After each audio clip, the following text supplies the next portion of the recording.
Tata good bye. क्या आपने कभी सोचा था कि जिस बंगाल की दीवारों पर खेला होबे के नारे लिखे थे, वहां आज जय श्री राम की गूंज सत्ता के गलियारों तक पहुंच जाएगी? क्या आपने सोचा था कि 15 साल का एक अजय किला महज एक चुनाव में ढह जाएगा? जी हां, 2026 के नतीजों ने इतिहास की किताबों में एक नया पन्ना लिख दिया है। ममता बनर्जी का माँ माटी मानुष का नारा मोदी के परिवर्तन के आगे फीका पड़ गया है। आज हम बात करेंगे उन 5 महानायकों की जिन्होंने बंगाल को जीता और उन 5 गुनहगारों की जिनकी वजह से ममता बनर्जी को सत्ता गंवानी पड़ी। बने रहिए हमारे साथ, क्योंकि आज एसआईआर की उस सफाई का सच भी खुलेगा जिसने टीएमसी का सूपड़ा साफ कर दिया। बीजेपी की इस प्रचंड जीत के पीछे कोई एक चेहरा नहीं बल्कि एक सुनियोजित रणनीति थी। चलिए मिलते हैं उन 5 नायकों से। Hero number 1 Narendra Modi. PM Modi की झालमुड़ी डिप्लोमेसी और धुरंधर रैलियों ने बंगाल के आम आदमी से सीधा कनेक्शन जोड़ा। उनके संबोधन ने बंगाली अस्मिता और विकास के बीच एक नया पुल बनाया। Hero number 2 Amit Shah. साल 2016 में जिस हार से सबक लिया था उसे 2026 में जीत में तब्दील किया।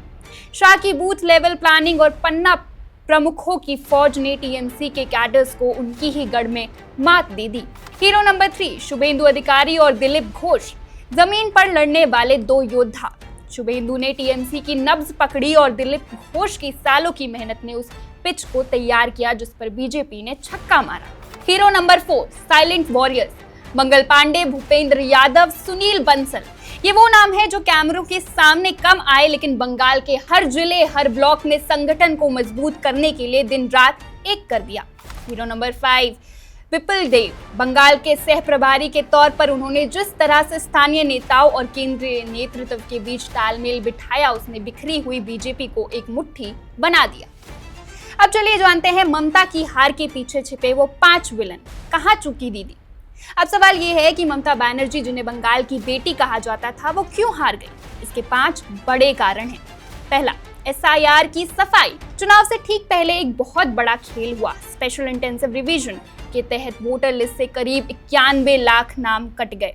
इनमें से ज्यादातर नाम मुर्शिदाबाद, नदिया और मालदा जैसे इलाकों से थे जो टीएमसी के वोट बैंक माने जाते थे। इसी सफाई ने ममता की जीत के गढ़ को बिगाड़ दिया। दूसरा, मुस्लिम कार्ड का फेल होना। ममता बनर्जी ने मुस्लिम वोटों पर भरोसा जताया लेकिन जवाब में हिंदू वोटों का जबरदस्त पोलराइजेशन हो गया। हिंदुओं के मन में असुरक्षा की भावना ने उन्हें बीजेपी की तरफ धकेल दिया। तीसरा, भ्रष्टाचार का दीमक। राशन घोटाला, भर्ती घोटाला और 10,000 करोड़ की मनी लॉन्ड्रिंग। टीएमसी के बड़े नेताओं के जेल जाने से जनता में ये संदेश गया कि सत्ता सेवा के लिए नहीं वसूली के लिए है। चौथा, गुंडागर्दी और डर का माहौल। बंगाल में चुनावी हिंसा और टीएमसी कार्यकर्ताओं की मनमानी से आम जनता तंग आ चुकी थी।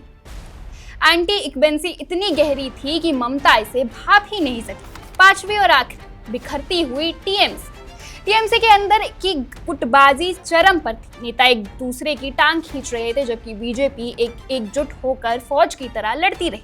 महिलाओं का साथ भी छूटा। एक और चौंकाने वाला फैक्ट, जो महिला वोटर्स ममता बनर्जी की सबसे बड़ी ताकत थी, इस बार उन्होंने बीजेपी के महिला सुरक्षा और सम्मान के वादे पर भरोसा किया। बीजेपी का महिला कार्ड टीएमसी के लिए काल साबित हुआ। तो कुल मिलाकर कहानी ये है कि बंगाल में परिवर्तन नहीं प्रतिस्थापन हुआ है। एक विचारधारा की जगह दूसरी विचारधारा ने ले ली। 15 साल बाद बंगाल की सड़कों पर फिर से एक नई उम्मीद है। लेकिन क्या बीजेपी उन वादों को पूरा कर पाएगी जो उसने सुनार बांग्ला के लिए किए थे? और सबसे बड़ा सवाल, क्या ममता बनर्जी इस हार के मलबे से फिर खड़ी हो पाएगी या ये टीएमसी के अंत की शुरुआत है? जाते जाते एक बात और, जिस तरह से आज बंगाल बदला है, क्या इसका असर 2029 के लोकसभा चुनाव की दिशा तय करेगा? सोचते रहिए, क्योंकि राजनीति में कभी दी एंड नहीं होता, सिर्फ टू बी कंटिन्यूड होता है। Subscribe to One India and never miss an update. Download the One India app now.